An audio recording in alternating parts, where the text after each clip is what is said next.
ito na siya. Okay? Nagamit natin yung pang ibabaw. Ayan. At ito naman yung pinakamalaki, pwede pa rin natin siyang tamnan. So na-save natin yung ibang plastics na natira dito sa 8 liters.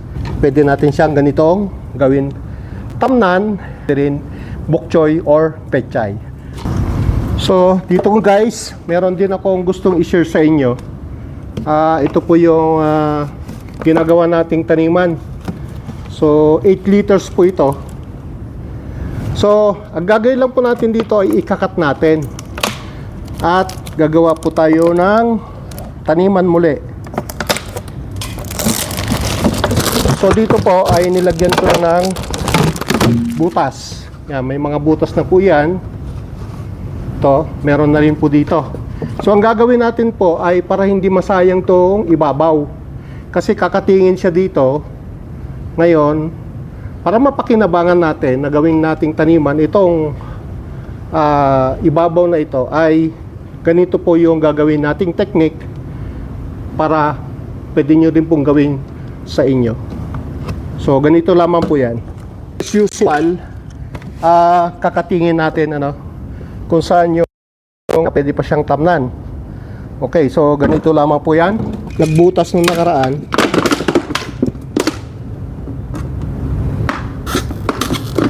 Gusto lang natin mapakinabangan yung ibabaw. Okay. So ito. Total may guide naman. Maganda po ito para sa pechay, bok choy. At mainam nga sana kung marami para makita natin yung kanyang ganda na pag-hilera natin dito sa kahoy. Ngayon po, ito pa pala ay binutasan ko na. Pansinin nyo may butas na yan. So ganito ang gagawin natin para mapakinabangan natin siya. So meron akong 3 o 4 na screw dito.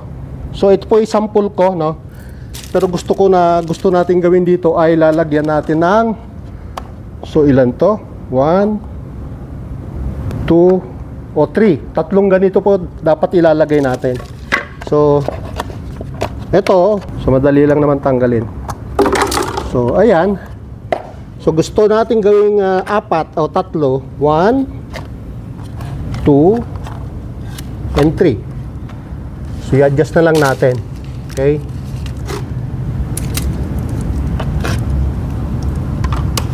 Yan. Tapos para balanse. Ayan. So dito, kung makikita nyo ay i-screw po natin yung takip. Okay? Screw natin.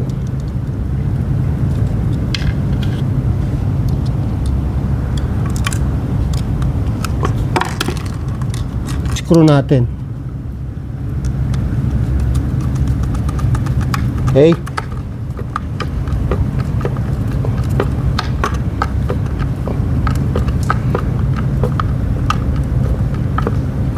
Kailangan po mahigpit para hindi para kumapit yung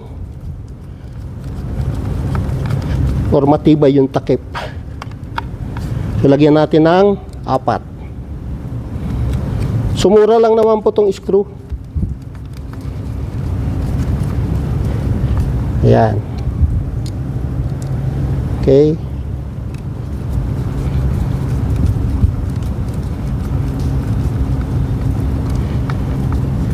So ngayon po ito na siya. Ayan. So para mailagay natin ito, maitayo natin siya. I-ano po natin, ite-thread. So simple lang po, ganyan na po siya. Ayan. Okay, kung titingnan nyo. Ngayon pwede na po siya lagyan ng lupa. Okay.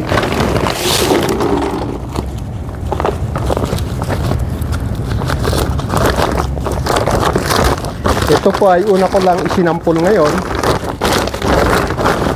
para sa inyo po, para sa aking mga subscribers and viewers.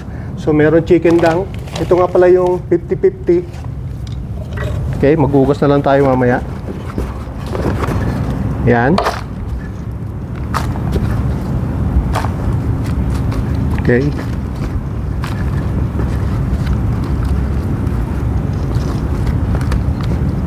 So ayan. So ngayon po, ito na siya. Okay?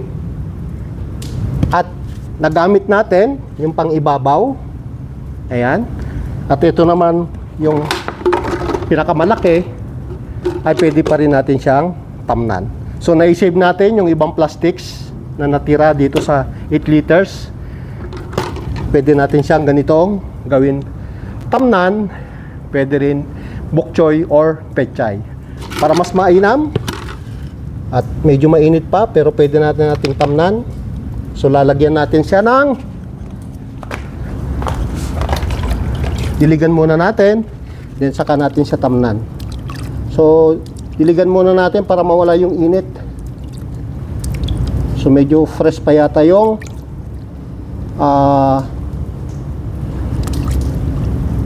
medyo fresh pa yung cook wire. Okay. So dahil meron tayong binhi ng pechay dito, kukuha lamang tayo ng pechay. So ito na. Yung medyo malaki na. Okay. Ayan. Tanggalin natin yung damo.